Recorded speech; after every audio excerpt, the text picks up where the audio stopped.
Hello, welcome to the Keep Rockin' podcast, potentially.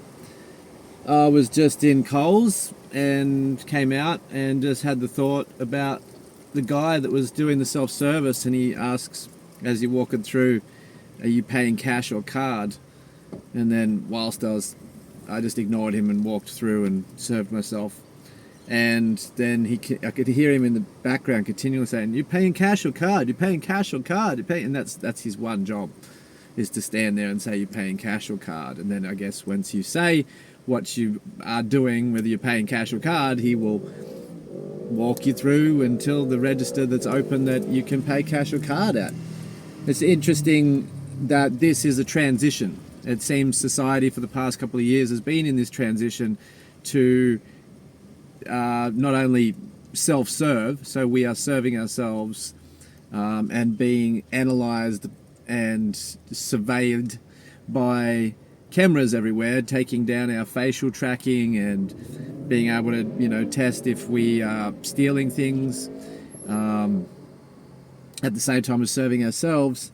And it seems also that there's this chance of their removing cash, actual hard cash from society. And so when you go through these self-serve checkouts, only a few of them will do cash and the rest of them are card. And I don't know whether that's because it's an option for them, as it's cheaper to have a card one instead of having the cash within the vault of the self-serve checkout, or if it's a ploy to, force people to use card. Because sometimes you're standing there, and this has happened many times, is that, you're at the register and there's only one register open and there's self-serve. Now, I have the choice to go through the register, but there's 4 other people waiting to be served by someone who's actually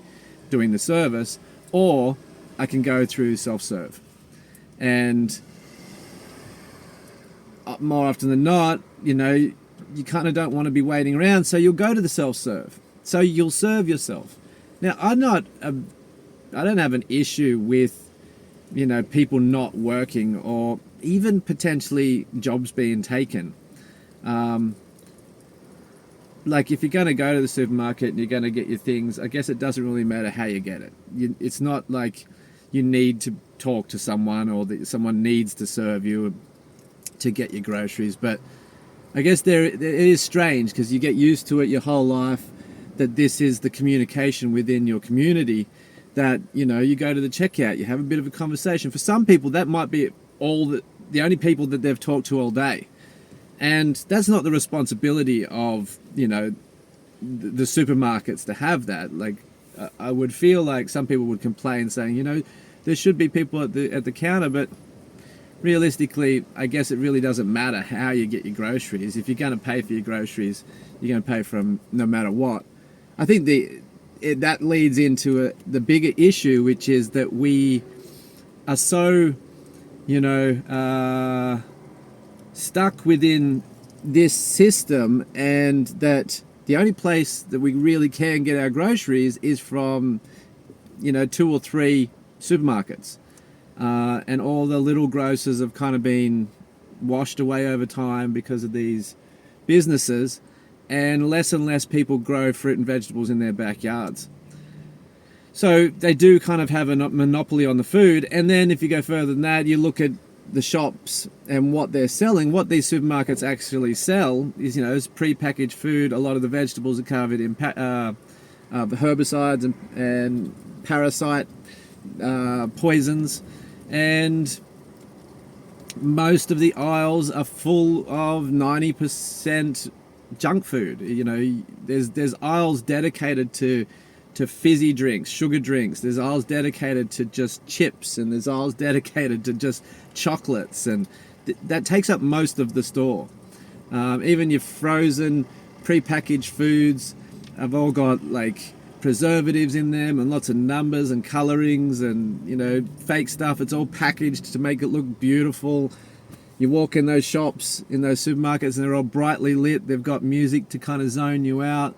All these buy two, get one free, all this kind of ways to sell things at you, when really it's just a place for food. And yeah, it's interesting. So I guess, are you going to pay cash or are you going to pay card? That's the question. And if you're going to pay card, well, it would seem that the banks are going to make a lot of money because, banks make cents and pennies off every single interaction, every single card transaction that you make. The bank is making a little bit of cash. I don't think it's the same way with just using cash, cold hard cash, notes and dollars. I'm opposed to all of it. I don't think we should use money at all, but that's another story, and we can go into that as we further this exercise of this podcast. But I guess that's all I've got to say for today. So, are you going to pay card or are you going to pay cash? Keep rocking, keep rolling. See you in the next episode. This is a test episode. Rah!